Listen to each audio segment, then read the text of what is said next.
നമസ്കാരം. നമുക്കിപ്പോൾ ഇന്ന് അക്വേറിയം ഫിൽട്രേഷനും ലൈറ്റിനെ കുറിച്ച് ഇലാബറേറ്റ് ചെയ്യുന്ന ഒരാൾ ചോദിച്ചിരുന്നു. നമുക്ക് പുള്ളിക്ക് വേണ്ടിയിട്ട് ബാക്കി എല്ലാവർക്കും വേണ്ടി നമുക്ക് ഇന്ന് അതിനെക്കുറിച്ച് നോക്കാം. നമ്മൾ അക്വേറിയം ആക്സസറീസിനകത്ത് വരുന്നതാണ് ഈ ലൈറ്റും ഫിൽട്രേഷനും പ്ലാന്റ്സും ബാക്കിയുള്ള എല്ലാം. പക്ഷെ അതിൽ ഏറ്റവും കൂടുതൽ നമ്മൾ ഡീപ്പായിട്ട് ചർച്ച ചെയ്യേണ്ട ഒരു സാധനം തന്നെയാണ് അക്വേറിയം ഫിൽട്രേഷൻ വരുന്നത്. ഫിൽട്രേഷനെ കുറിച്ച് നമ്മൾ ഡീപ്പായിട്ട് തന്നെ നമ്മൾ ചർച്ച ചെയ്തിരിക്കുന്നത്, കാരണം വളരെ അനിവാര്യമാണ് ഫിൽട്രേഷൻ വേണ്ടി. ഫിൽട്രേഷൻ ഒരുപാട് ടൈപ്പ് ഉണ്ട്.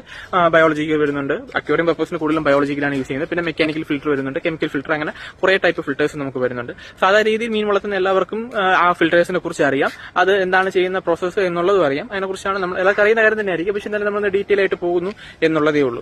എനിക്ക് തോന്നുന്നു ഇതിന് ആദ്യമായിട്ട് ഈ ഒരു ടേം അല്ലെങ്കിൽ ഫിൽട്രേഷൻ എന്നൊക്കെ പറയുന്നത് എന്തിനാണ് ചെയ്ത് തുടങ്ങി എന്നുള്ളത് തൊട്ട് തന്നെ പറഞ്ഞു വരേണ്ടി വരും. അപ്പോൾ നമുക്ക് ആദ്യം മുതലേ നോക്കാം.